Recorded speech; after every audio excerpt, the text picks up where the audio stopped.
je suis en compagnie de mon ami Dan Solo. Salut! On arrive de la foire du jeu de Longueuil, Ouais. où on a été faire un petit reportage. On a rencontré des gens très intéressants. Le premier, non le moindre, c'est Jean Rivière, qui nous a permis de visiter la foire. Un des fondateurs de l'événement. On a fait le tour de l'activité, il y avait beaucoup de monde, c'était samedi, donc beaucoup de monde qui était là. On a rencontré un gars de Simone. Et celui qu'on a été très choyé d'avoir d'entrevue. Oui, c'est Thibaut de Latoine, le créateur de V-Commando, qui nous a fait une belle entrevue que vous allez pouvoir voir au cours de cette vidéo. Donc, je vous souhaite à tous un bon visionnement et on se revoit pour d'autres aussi vidéos sur ma chaîne bientôt et sur la chaîne de Dan Solo, où la vidéo sera aussi disponible. Fait que les deux chaînes se joignent ensemble. Si vous regardez cette vidéo-là sur ma chaîne, allez voir celle de Maurice. Elle est là aussi. Oui, c'est ça. C'est plus Dan Solo, c'est Dan Duo. On va avoir un duo. Fait qu'on forme un duo maintenant, ça fait que l'union fait la force. Fait que, on est ensemble maintenant. Et il y aura d'autres collaborateurs, comme vous avez pu voir sur ma chaîne, qui s'ajoutent au fur et à mesure des mois et des semaines. Très content de cela. Qu'on continue de s'améliorer pour vous. Yes! Fait que, bon visionnement. Merci beaucoup. Bye bye. Bye. Bonjour, bienvenue sur ma chaîne vidéo. Mon nom c'est Dan Solo. Et Maurice Lapierre. Salut Jean. Bonjour. On est avec Jean Rivière. On veut connaître un peu plus ton événement qui, selon moi, est pour une bonne cause. Oui, effectivement. Donc, parle-nous un peu de la foire du jeu de Longueuil. Oui, donc la foire du jeu de Longueuil, c'est un événement qu'on fait au profit de l'école Gérard Filion, une école de Longueuil dans un milieu défavorisé. On aide les élèves des classes spéciales pour leur permettre d'avoir des activités en fin d'année avec leurs enseignants. Donc, c'est le but, le premier but, le but noble, mais bien sûr, on en fait un rendez-vous ludique pour rassembler les joueurs, parce que les joueurs ils aiment ça avoir des places où s'amuser en masse. Parce que tu es toi-même un joueur. Oui, oui, un petit peu. Jean, tu es le fondateur de cet événement ou vous êtes plusieurs? On est plusieurs.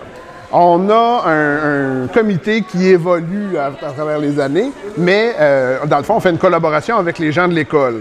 Alors, on arrive, avant de nous, il y avait Granby. Il y avait un événement là et on a repris cet événement. On le fait pas à la même place, mais aux mêmes dates. Puis on perpétue cette tradition-là qu'il y avait à Granby. OK. Donc on voit qu'on est rendu à la 5e année. Oui. Donc, trouves-tu que la progression est bonne? C'est assez Moi, en tout cas, incroyable. j'ai été assez impressionné de voir le nombre de joueurs qu'il y avait là. Oui. J'ai rencontré Thibaut. Oui, mais oui, on a un auteur, oui. Puis il y a plein de gens que je vois qui sont des passionnés qui sont là, qui jouent à des jeux. Oui. Pas juste au Monopoly. Non, exactement. C'est le mot banni, Monopoly, aujourd'hui. Oui. Oui. C'est vraiment des très gros jeux qui jouent là, Rébellion. Oui, tout à fait. Il y a des compagnies comme Simone qui est là. C'est vraiment intéressant de voir que le jeu de société au Québec devient de plus en plus populaire et que des événements comme le tien fait que ça devient plus connu. C'est vraiment le but, mais on n'est pas encore arrivé là. J'ai eu une belle anecdote. Là, hier, on a une mère et son adolescent qui sont venus à la foire. Ils se disaient des connaisseurs de jeux de société. Donc, ils sont rentrés et ils se sont rendus compte qu'ils ne connaissaient aucun jeu de notre collection de 500 jeux. Alors, ils n'ont pas eu une belle soirée. Malheureusement, ils n'ont pas trouvé de chaussures à leurs pieds. Ils n'ont pas pu jouer. Fait que ça m'a donné le signal qu'on n'était pas encore rendu ouvert et connu et accessible pour tout le monde. On a du chemin à faire, mais au niveau des organisateurs d'événements, l'important, c'est d'avoir des animateurs sur place qui peuvent donner un coup de pouce à ce niveau-là. Parce qu'il ne faut pas les rebuter, il faut les emmener dans notre monde. Et je dirais, vu que de plus en plus l'ampleur s'en vient là, je dirais dans ta fin de semaine, tu atteins combien de personnes en moyenne? On a eu une préinscription à 170 joueurs cette année, donc c'est 40 de plus que l'année précédente. Il y a vraiment beaucoup de gens qui se présentent à la porte pour s'inscrire pour une partie, différents forfaits. Hein. On peut y aller pour toute la fin de semaine, on peut venir une journée, on a le choix.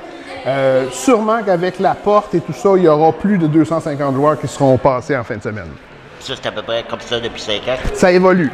On a commencé à sûrement à plus près de 190, mais tranquillement, pas vite. À chaque année, on augmente. Puis ça augmente aussi le retour qu'on donne à l'école. Hein, je disais ce matin dans mon mot de bienvenue qu'on a, maintenant après 5 ans, on a donné plus de 20 000 $ à l'école pour des activités. C'est vraiment bien. C'est pour ça que je tenais vraiment à parler de ton événement, pour que ça soit de plus en plus connu, parce que ça mérite d'être connu aussi. Et on va tout faire pour faire que ce soit plus connu en le mettant sur nos 2 chaînes. Oh, excellent! Ça fait que la vidéo, je vais faire le montage. Je vais donner la copie à Dan. Dan va la mettre sur sa chaîne, je vais mettre ça sur ma chaîne.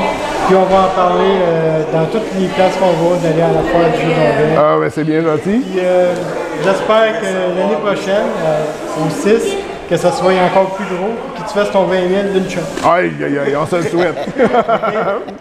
Merci beaucoup, Jean. Merci les gens. Enchanté. Ça fait plaisir. De t'avoir accueilli. Hey, ça m'a fait plaisir. Dans le brouhaha, mais bon. Mais c'est ça, hein, oui, c'est ça la foire du jeu. C'est ça, c'est une vraie foire. Oui, exactement. Merci.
Salut, je suis avec Gabriel de Simon. Bonjour, bonjour. Il va nous présenter un peu le jeu du parrain, un jeu que j'attends beaucoup. Le Godfather. Qui va être dans ma liste des souhaits de Noël. Voilà. Mais qui sortent en français. Mais qui sortent en français, bien sûr. Ça en vient bientôt. Ça en vient bientôt. C'est une promesse. Ah, juré. Juré. Avant Noël. Ok, j'étais avec mon ami Dan Solo. Il va poser une couple de questions. On va voir si on va avoir des réponses. On va avoir des réponses. Des réponses. On va essayer. Sans être obligé de sortir nos guns comme au Gunfather. Aucune menace. Aucune menace. Si tu comparais le jeu à quel jeu? Si, il est comparable. Honnêtement, j'aimerais ça pouvoir sortir facilement un titre, mais j'ai pas de facilité. Je dirais le jeu le plus proche que je verrais, c'est Deadwood, parce que les deux, c'est un worker placement dans lequel on peut abattre son ennemi pour prendre sa place. Fait que c'est la façon que je rapprocherais, mais la ressemblance s'arrêterait là. C'est conquérir le territoire. Oui puis non. Dans le fond, le concept du jeu est divisé en 2 parties. La première partie, c'est qu'on va avoir des thugs qui sont des personnages à base carrée. Ça, ces gens-là, on va les envoyer dans les divers magasins qu'il y a à l'intérieur de New York pour shake down les boutiques, donc prendre contrôle puis ramasser des ressources qu'on va servir ensuite de ça pour gagner. Mais on a également des membres de notre famille qui sont les bases rondes. Eux sont beaucoup plus puissants parce qu'eux peuvent aller dans plusieurs quartiers en même temps. Donc, une base ronde va aller chercher les quartiers et les membres de famille, au lieu de shake down le devant du magasin, ils vont faire le derrière des magasins. Fait qu'ils vont faire beaucoup plus de choses en même temps. Fait que ça, c'est la première partie, on va ramasser des ressources. La deuxième partie, ça va être qu'on va essayer de compléter des jobs du parrain qui vont nous donner de l'argent, mais vont nous donner aussi des habiletés spéciales qui vont faire contrôler le terrain. C'est sûr, vu que c'est un jeu du parrain, c'est pas un jeu sympathique. Fait qu'on va utiliser par exemple nos pouvoirs pour aller abattre des familles adverses. Donc on va faire exploser leur voiture, on va faire les gun down. On va également utiliser de l'alcool et de l'argent sale pour contrôler le market. On va pouvoir aller soudoyer par exemple des officiers de la ville, donc le chef de la police, le maire, des choses comme ça. Non. C'est un jeu d'Eric Lang, c'est le même gars qui a fait Blood Rage. Donc, Eric Lang. La qualité du jeu. Honnêtement, je le trouve écœurant. La seule chose que je trouve qu'ils ont moins bien faite, c'est les ressources qui sont très basiques qu'on compare avec, mettons, les artworks que je trouve écœurantes. Par exemple, des personnages qu'on va pouvoir aller chercher. Okay. Puis, il n'y a pas des cartes pareilles, c'est toutes les mêmes faces. Oui, dans le fond, le verso est toujours la même chose. Parce que ça va, de l'autre côté, par contre, ça, les jobs sont vraiment variés. Donc, on a des jobs. Les verts vont principalement par rapport à contrôler le terrain. Les jaunes. C'est ça. C'est tout le même dessin. Oui, le parrain, c'est toujours le même dessin. Les effets, par contre, sont différents. Et est-ce que tu dirais que le livre de règles se lit bien? Oui, il est super bien fait. Honnêtement, c'est un de ceux à qui j'ai aucun reproche à faire. Puis une chose à noter, c'est que l'argent est en carte et pas en papier. Non, il y a des vraies cartes. C'est des vraies cartes. Donc, ça, c'est un point fort du jeu. Moi, l'argent en papier, tu peux pas les diviser. Excellent. Merci beaucoup. Ouais, ça fait plaisir. Merci. Merci, là. Bye-bye. Bye.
Bonjour, je suis avec Thibaut de la Toine, le créateur de V-Commando, un jeu qui a super bien marché en France, qui a été vendu comme des petits pains chauds et qui a été aussi en rupture de stock assez vite aussi au Québec. Merci Thibaut de m'accorder quelques instants. Ça me fait plaisir. On va pouvoir parler de ton jeu. Comment tu trouves les retours des gens avec tes nombreux fans que tu as de ton jeu?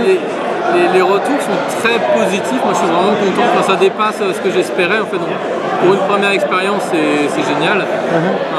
C'est vrai que j'ai des bons retours de la presse aussi. La grosse difficulté que j'ai toujours, c'est à faire connaître le jeu. Voilà, des vidéos comme ça ne peut que m'aider.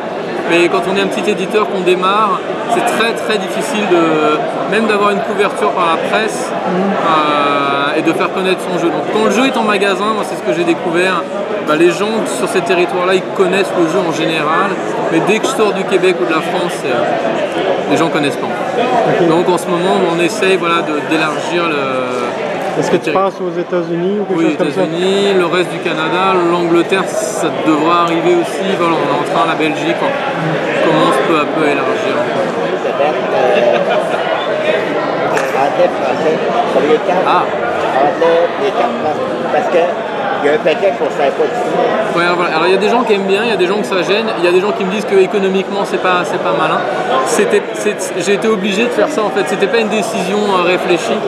C'est que j'ai fait la campagne Kickstarter, j'ai eu à peu près 800 personnes, j'ai eu à peu près 800 extensions de chaque extension qui ont été précommandées. Et mon fabricant, les quantités minimum, c'était 1500. Et ça veut dire qu'il aurait fallu que je fasse fabriquer 1500 boîtes en français, 1500 boîtes en anglais, de chaque extension. Et moi, pour moi c'est mon premier jeu, voilà, c'était pas, ça marche pas. Ça a aussi un avantage, c'est que pour le Québec, c'est parfait. Il y a les deux langues, tout le monde est content. Et au Québec aussi, il y a beaucoup de gens qui jouent parfois à une table. Il y a des joueurs francophones, des joueurs anglophones. Bah là, ils peuvent prendre les cartes qui leur vont.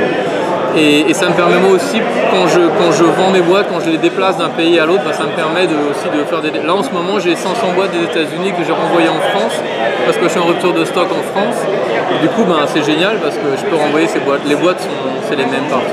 Il a été très très vite enregistré. Oui, et en France encore plus. Donc ça c'est bien, en boutique ça marche bien. Oui, il marche très bien. En France, je crois qu'on a vendu 1000 boîtes en moins d'un mois et c'était en rupture, voilà, c'est en rupture très vite. D'autres langues? Si, mais alors, moi le problème c'est que je suis tout seul moi je suis l'auteur du jeu, donc déjà ça prend du temps, et l'éditeur aussi. Donc j'ai des gens qui m'aident autour de moi, mais je suis le seul à plein temps dans Triton Noir à faire tout ça. Et j'ai des demandes en russe, en italien, en polonais, en allemand, mais j'arrive pas à gérer, enfin ça prend trop de temps de gérer chaque chose, donc il faut faire des choix. Il faut que je travaille sur le prochain jeu, et j'ai déjà beaucoup de mal à le faire. Voilà. Non, on peut pas avoir de scoop. Je peux pas en parler parce que pour l'instant... Mais il y a quelque chose qui s'en vient. Voilà, il y a quelque chose qui s'en vient, qui va être un très gros jeu, avec figurines, mais c'est pas encore sûr à 100%, mais c'est le projet, est basé sur une licence existante qu'on récupère. Oui, Kickstarter, ça c'est sûr. Est-ce qu'il va y avoir des prochaines extensions pour le jeu ou ça va rester comme ça? Dans un futur lointain, sûrement. Moi j'ai très envie de continuer, mais moi jusqu'à la fin de l'année prochaine, je vais être concentré sur le prochain jeu. Projet. Ah ah, on a un scoop, hein? On a un scoop. On va finir par il s'est craché le morceau. Non, je ne peux pas le faire. Je peux pas pour des raisons de contrat. Non, mais voilà, on sait déjà qu'il va peut-être y avoir des figurines. Peut-être. Voilà, si on fait ce projet, il y aura des figurines. Okay. Il y a de très fortes chances qu'on le fasse, mais comme on n'a pas encore signé, même quand j'aurais signé, je pourrais pas en parler, mais là j'ai même pas signé, donc c'est pas fait encore. Ok. Mais on y travaille. Moi j'y travaille fort depuis des mois déjà. Okay. Ça va être un projet Kickstarter, bien sûr. Oui. Donc on va voir ça l'année prochaine peut-être? On aimerait fin d'année prochaine, milieu fin d'année. Ok, c'est bon. Merci Thibaut pour m'avoir accordé quelques instants. Ça me fait très plaisir de jaser avec toi. Merci, à la prochaine. À bientôt. À bientôt, bye.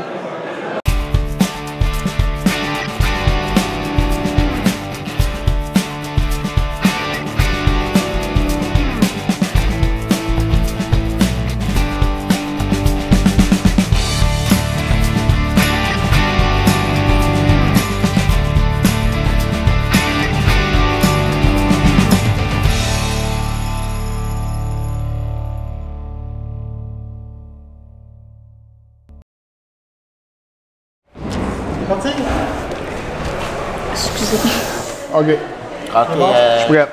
C'est comme un seul homme. Attends un peu, Blooper.